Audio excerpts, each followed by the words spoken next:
Welcome back to episode 15 of the ATD Baseball Podcast. It's Monday. Matt and I are here. We got stuff we want to talk about. Matt, how are you doing today? I am doing fantastic. We'll just jump right into the banter because the Phillies took 2 out of 3 from the Dodgers. Here we go. Now, to be fair, we both predicted that, Yes. so it shouldn't be a shock to either of us. But that does not take away my right to rub it into Melo that the Phillies just took 2 out of 3 from the Dodgers. We did get our butts handed to us in the second game, 9-0, but what are you gonna do about it? Schwarber walked you guys off in the first game. Gotta love that. It's June, so that means Schwarber's gonna go off. It's just how it works. How are you doing, Melo?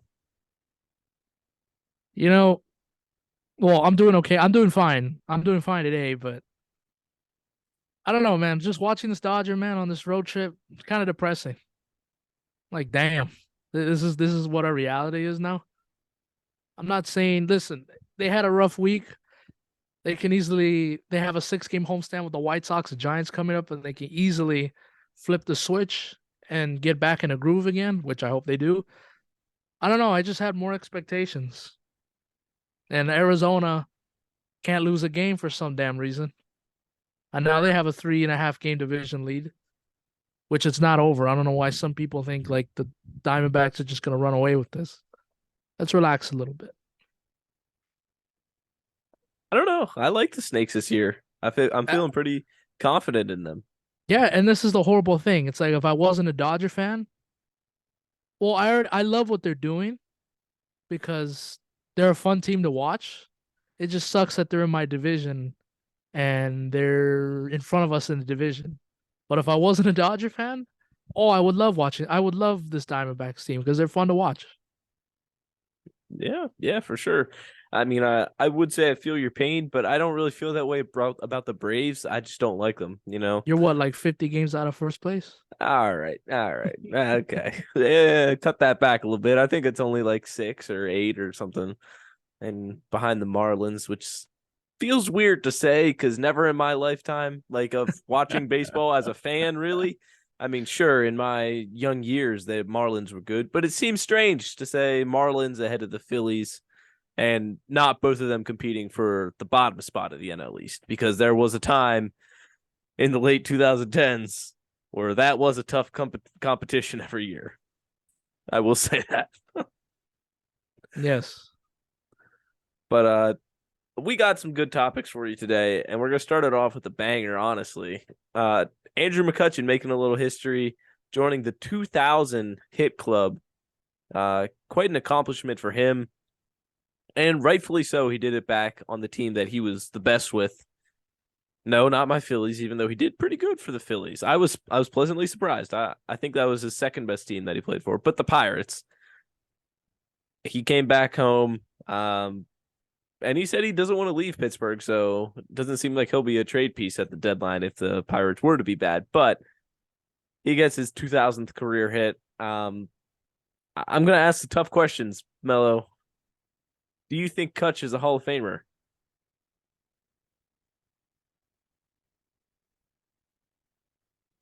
Oh man, I don't want to be the guy that rains on somebody's parade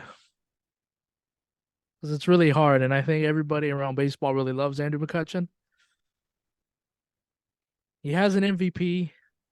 He has the 2000 hits. I'm sure he's a multiple time All Star. 5 time? 5 time. I'm pretty sure he has a Gold Glove in there.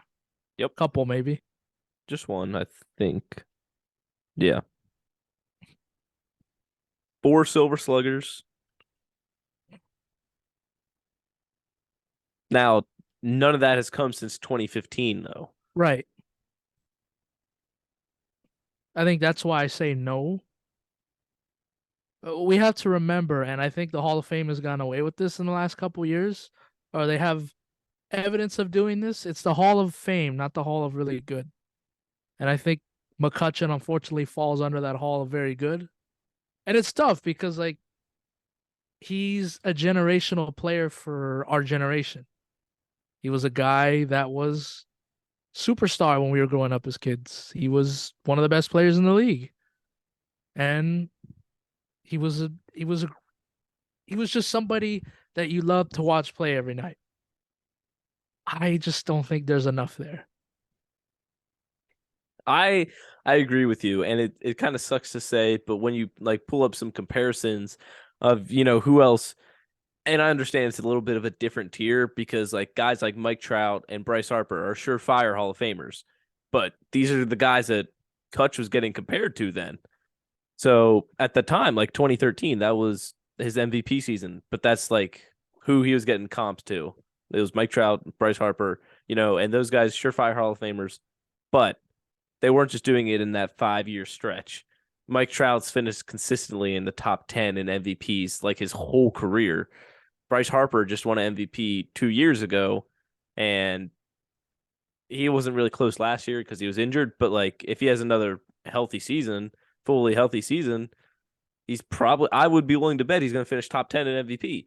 So it's just the lack of sustained success there for me that does it. Like you could ask if Cody Bellinger will be in the Hall of Fame if he gets 2,000 hits. Is it a similar career path? That's actually a very good comparison. It's just the difference is Bellinger has the ring and McCutchen doesn't. Yeah. But I mean, that's hard to do. I don't want to throw that out there lightly. Like winning a World Series is very difficult. But I mean, once he retires and he gets his name on the ballot, he'll get some recognition, and I'm sure he'll get some votes, and I'm sure somebody will make a case for him. But like I said, he's in that hall of really good. I agree. Hall of really good and Hall of good stories and great dudes for sure. I mean, Yeah, awesome guy, but I don't think he's had quite a Hall of Fame caliber career. But like you said, there will be guys that'll probably vote for him, and it also probably depends who he's on the ballot with too. Like sometimes you might yeah, get a sort of pity vote if there's not a lot of people on the ballot.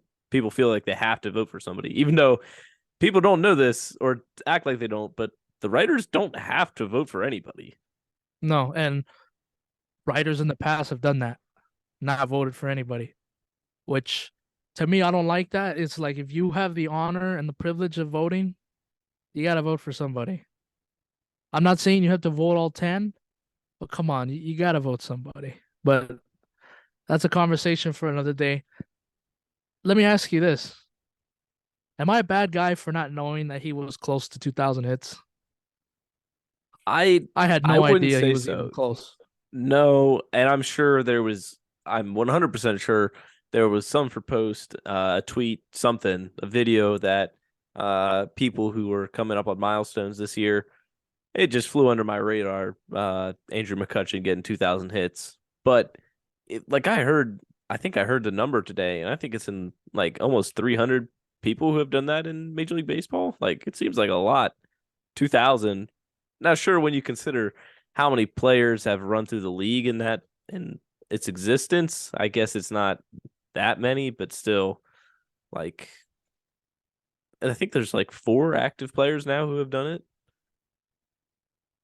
Miggy, uh, Yeah, Miggy. Kutch now. Well, active, so Pujols is not Yeah, there anymore. no,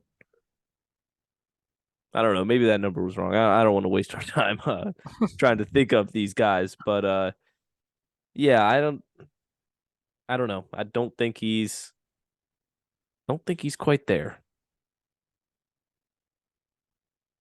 Unfortunately, not. And to kind of put a bow on all this, it's been kind of cool in the last 2, 3 seasons to see these kind of great players, legends of the game, have their career see them get their career milestones. I can't get that out. Like for example, we had Pujols hit his 700th home run last season.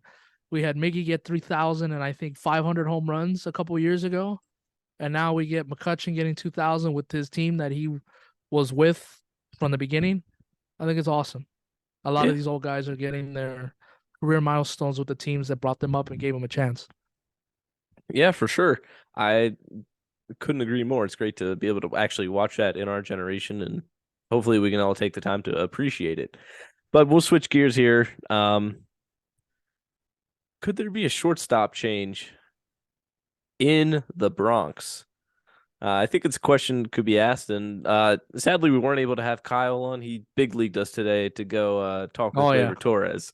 No, we're incredibly happy that he Maybe he got the asked him that. Are you opportunity. gonna play shortstop in a couple weeks? I guess we'll have to see, but yeah, Kyle got to talk to Gleyber Torres today, so we're happy for him. We don't feel slighted in the least, really. But a change maybe could be in the future for the Yankees at shortstop.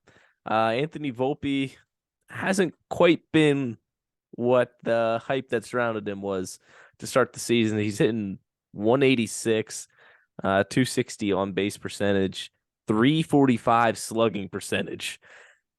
And not quite what you would expect. But then to make it even worse, it's not that they don't have anybody that they could call up or anything. They got Oswald Peraza in the AAA, I believe AAA. He's hitting 311 with a 383 on base percentage and a 597 slugging.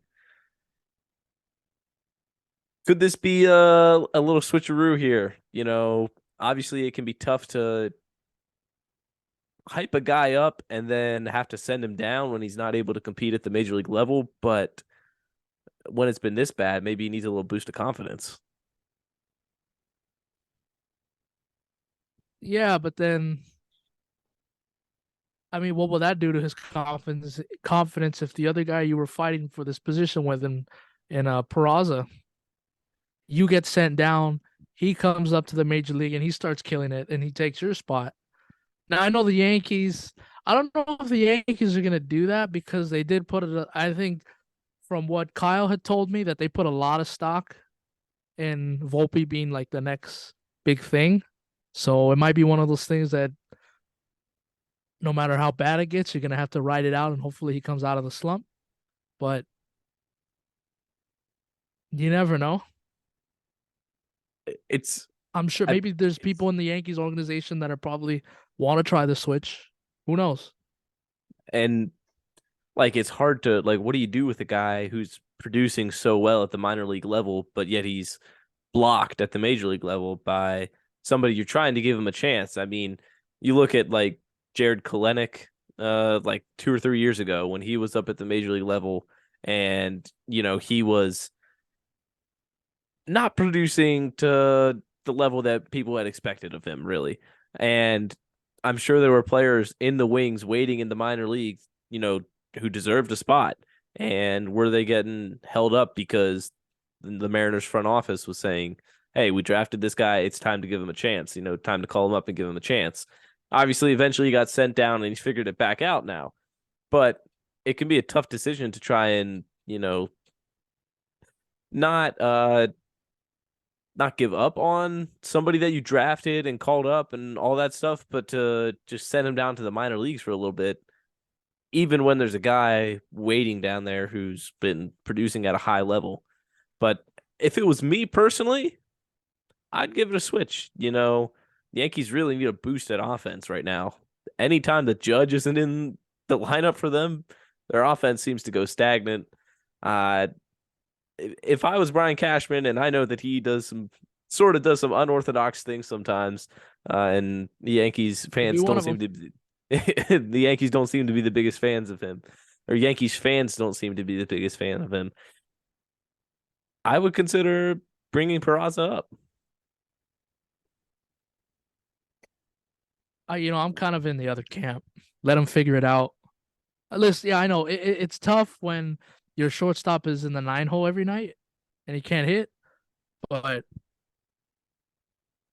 to me, it's like you got to set this relationship with the player. It's like we're gonna ride you out. You had a good spring. You earn the right to be on this club. I know you're not playing like it right now, but it's like it's a long season. Maybe he'll figure it out. I'm the person that will have a longer leash, especially since he's a rookie. But yeah, I mean, eventually, if this continues, it's like, hey, dude, like we got to make a switch. It's like as much as we're trying to cater to you and not hurt your feelings, it's like we're trying to win. And maybe the Yankees are getting close to turning that corner. Who knows?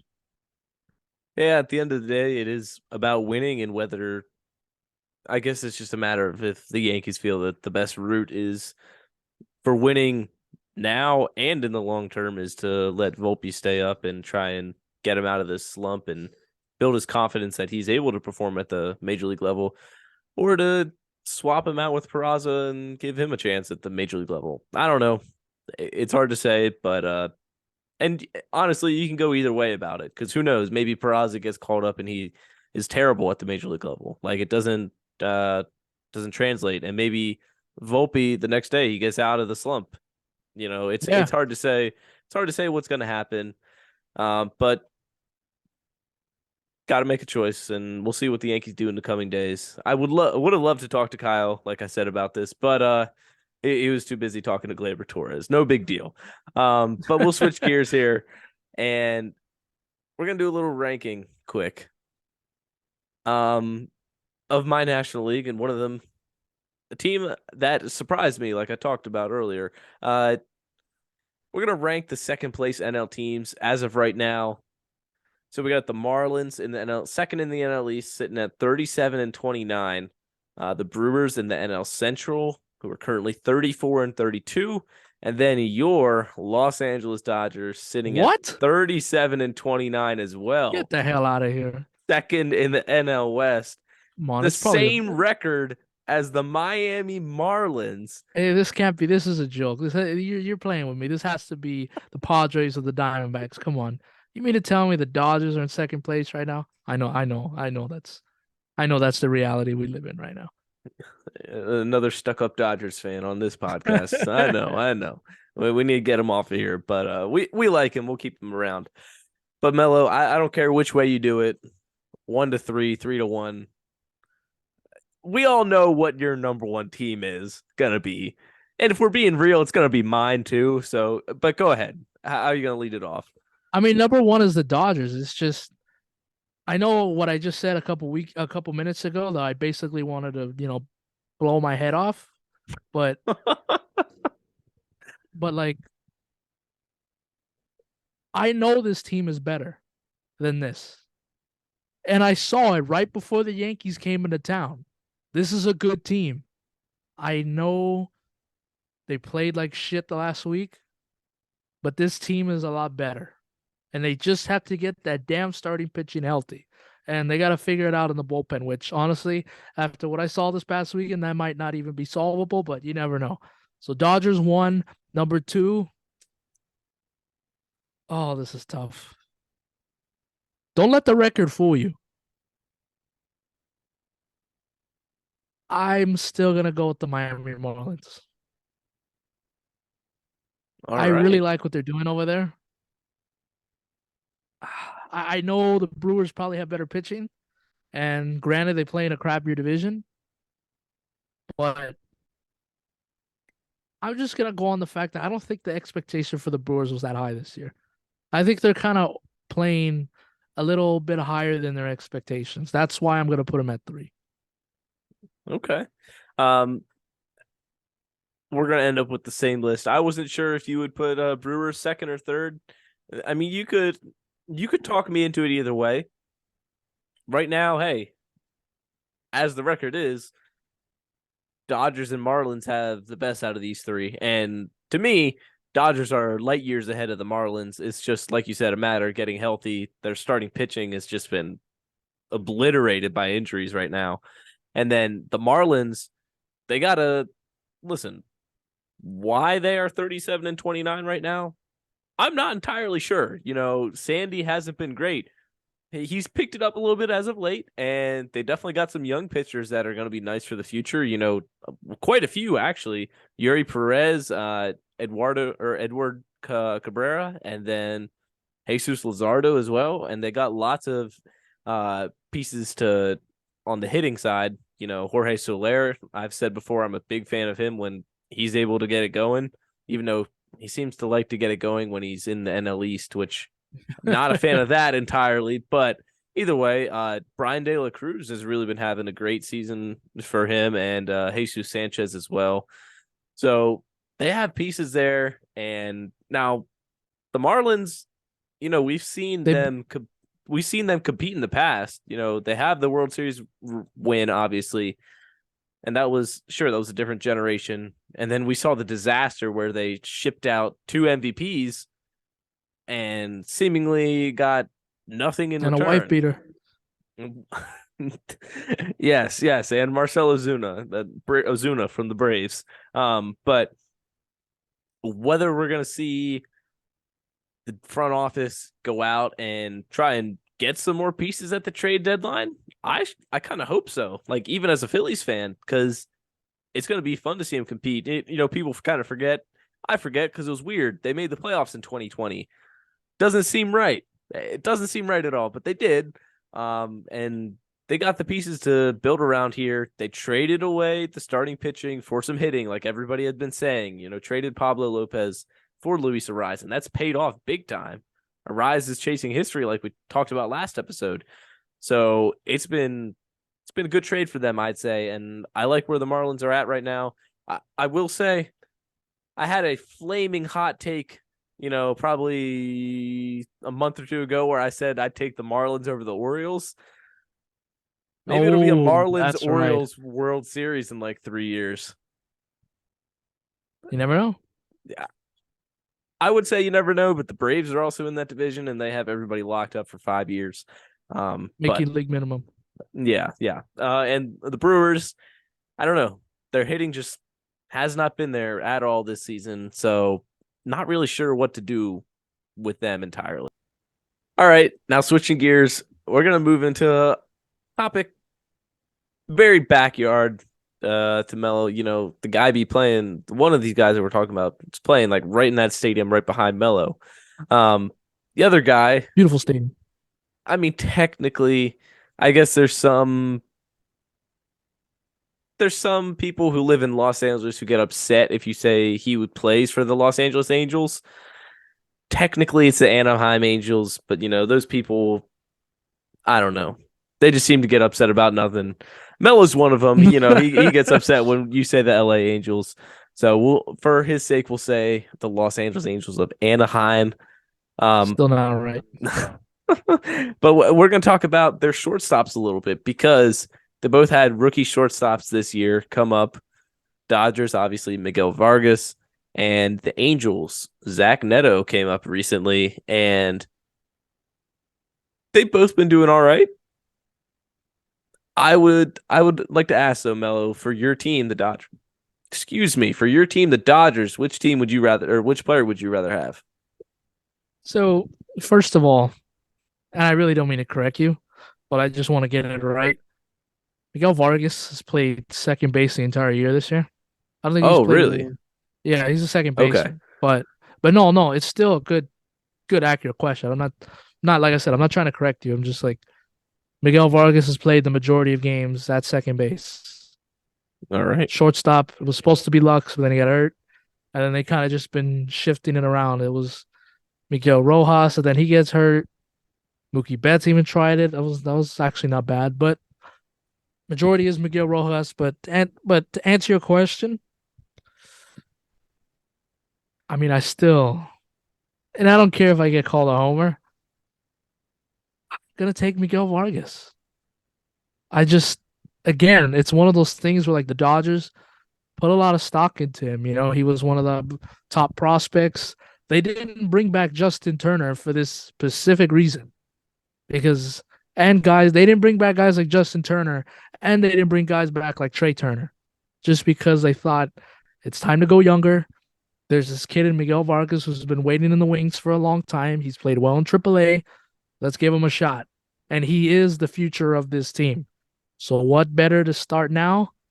What better than to start now? And he's kind of off to a slow start. He hasn't really. I think about a month and a half ago, he couldn't hit a baseball that was over 93 miles an hour. But he's getting there. He's been hitting well the last couple weeks, and his defense has been just fine. Just been fine. I'm still taking Miguel Vargas. No disrespect to Nito, but It's the Dodgers put so much stock into this kid. I have to go with them. All right. That's fair. And he has the pedigree over Neto. I think it's I think Neto. it's I'm not Neto. yeah, I think so. But he wasn't quite a top prospect like Vargas was, but his performance in the show has been that of a top prospect. He's already got 1.8 B WAR this season, which, if you didn't know, it's just a sort of measure of a player's value on the field and hitting. Um, so obviously the more the better. Um, and he's hitting 253, 5 home runs, on base percentage 337, not anything insane. Uh, slugging 404. So no, not any otherworldly numbers, but for a shortstop who just came up this year, not too bad so far. And Vargas, if you remember people from spring training, yes, he was the guy who did not lift the bat off of his shoulder pretty much the whole spring training because he was just training his eye pretty much. From what I've Yeah, heard, and he had a bad. He fouled a pitch off, and I think he hurt his thumb or something like that in his. So they told him don't lift the bat off your shoulders. He had a hand problem in spring training, and yeah, for a good 3 weeks they told him you couldn't lift the bat off your shoulder, and he drew a bunch of walks, and yeah, that's one of the things he's been very successful at this season, drawing a walk, and we need that. 100%. Yeah, definitely. Vargas 6 home runs on the season, hitting 225 with a 329 on base percentage. So the hitting isn't there as much, but the walks are definitely there for him with 30 already this season. And early on, I mean, I know we made a post somewhat jokingly, it was a little facetious about the new walk king in the NL West is Miguel Vargas, move aside Juan Soto. But just to go back to the original question, I mean, I know that you got ties to this guy. Obviously, he's with your team, and if it was me and Vargas was on the Phillies, I'd probably be the same way. But just to mix it up, and I like his stats a little more. I'm gonna go with Neto this season so far for the Angels, but Fair enough. I think they both got bright futures for sure. Oh yeah, it's just with Vargas. Got to start hitting, dude. Need that average to go a little bit up. If you're gonna be an everyday second baseman, average has got to go up.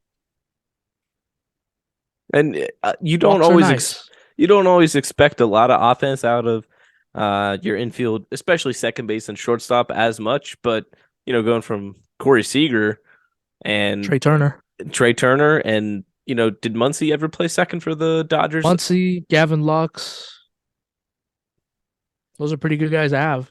Yeah, it's nice. It's always a plus if you can have some offense from your second baseman and shortstop. The Angels, they have not had that for a long time, from the shortstop position. They had David Fletcher for a while as their starting shortstop, and he was not an offensive dude in the slightest. And, even before that with Simmons, right? Andrelton Simmons. Yeah, Anderson Simmons. Not a insane offensive guy either. So, any offense for them is going to be a plus as well. So, yeah, like I said, though, definitely both bright futures in the league. And speaking of bright futures, we're going to make this a weekly segment now on the Monday episode, or recording on Monday, coming out for you guys on Tuesday episode. We like to post a factor cap, post every day on Sunday or every week on Sunday. It does pretty good. I think you guys like it pretty well. I would say I enjoy making it and reading everybody's responses. So we're going to go through all these and give whether we think personally they are a fact or a cap. Obviously cap. If you don't know what cap means at this point, I don't even know why I bothered explaining it to you. It means it's false. Somebody's not telling the truth. So starting off here, speaking of bright futures, factor cap, Mellow, the Reds have a brighter future than the Pirates. I'm gonna go fact on that one. They got some good pieces, man. Hunter Green. We saw De La Cruz made his debut and killed the Dodgers, which what else is new? They got some good pieces. Fact. Give me Yeah, fact on that one.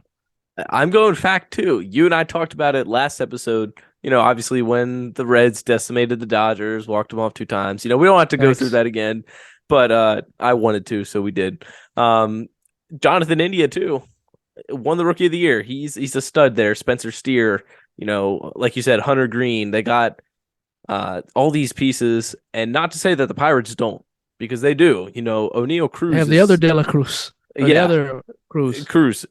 He's an alien. I mean, look at that guy, like 6'6" or something, playing shortstop. He's got an absolute missile for an arm, and he can launch balls off the bat. And then Brian Hayes over there, just to the right of Cruz, playing third base, locking down third base. Great defense on him. He's got to pick the offense up a little bit, but also I know a lot of MLB fans don't pay attention to the draft that much, but it was just like 2 or 3 years ago. The Pirates drafted Henry Davis with one of the top picks, catching prospect.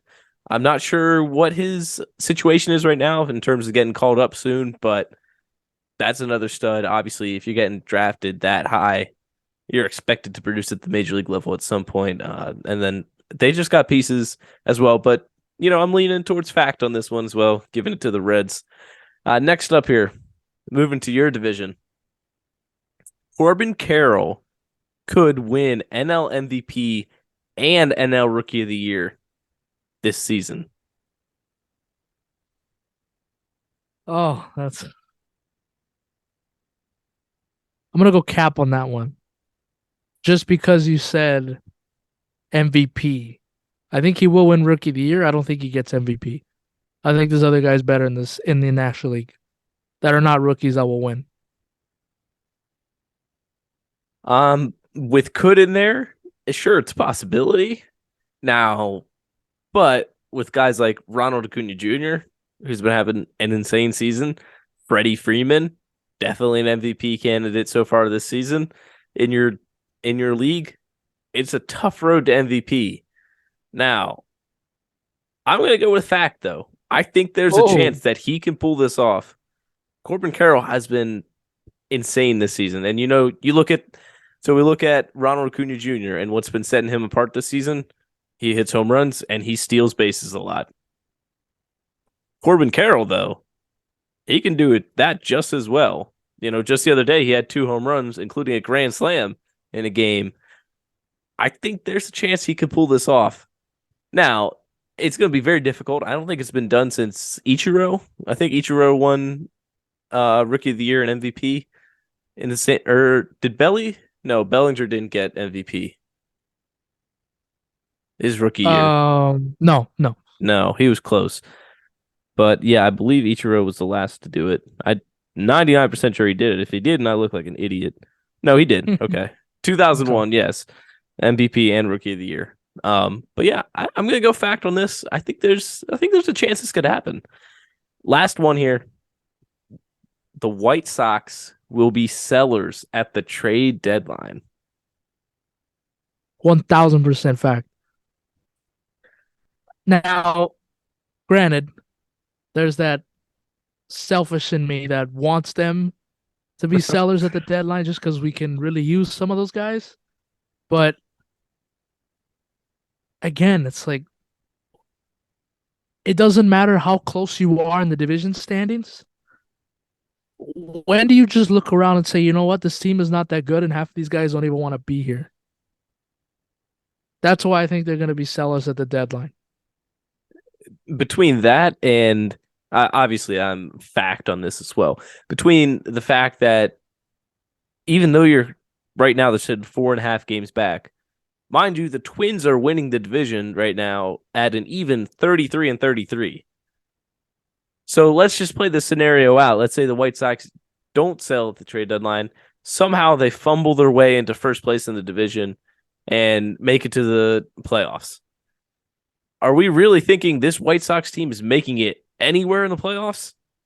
Winning one game? Okay, let's say Dylan Cease gets an insane performance, because it could happen in a playoff game. Are they winning another game other than that? I don't really see that happening. So you got to take in consideration more than just making the playoffs. Are you going to be competitive in the playoffs?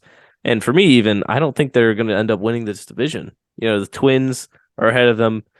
My pick, all of our picks to win the division, I think the Guardians, we're all really high on them to start the season, and they've disappointed a little bit.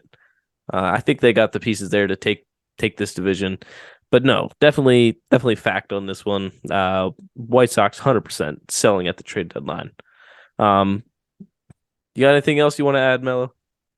I feel bad for whoever's gonna win both Centrals this year because they're just gonna get like for the National League, for the American League Central, even if they win their wild card round, they're gonna get smashed by the Rangers.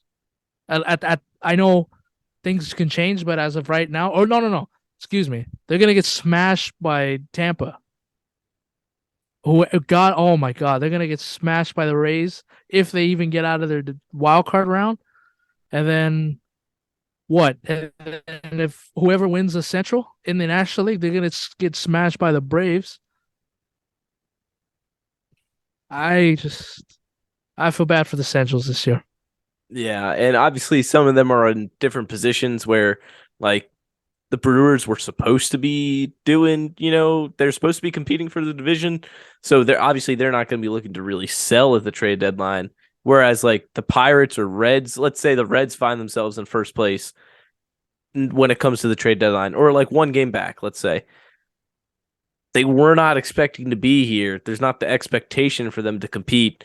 So it's a little more enticing to sell those veterans that you got on your team, which I'm not really sure they have a lot of good veterans on their team this year. They have just a lot of young guys. So who knows if that's even relevant to them this year.